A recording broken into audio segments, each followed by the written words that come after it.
Pero meron akong kwento sa'yo tungkol doon sa itlog para hindi siya mabugok.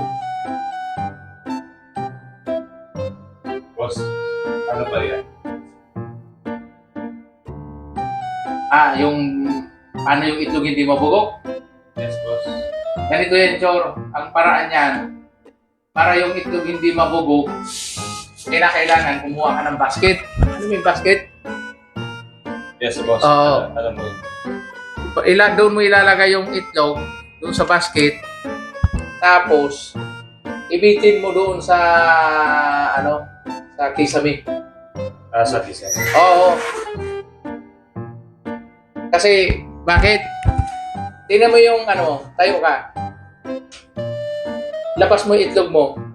Tingnan mo yung itlog mo, hindi bugok. Diba? Kaya po, boss eh. Hindi bugok yung itlog mo. Kasi nakatago eh. Hindi nakatago, nakalaylay. Kasi, kaya nga sinasabi ko yung itlog, ilagay mo doon sa basket, ilagay mo sa kisame. Kasi, para hindi mabugok. Tingnan mo yung itlog mo, hindi bugok yan. Mababoss kasi nakatago. Nakabitin. Nakabitin. Tingnan mo nga.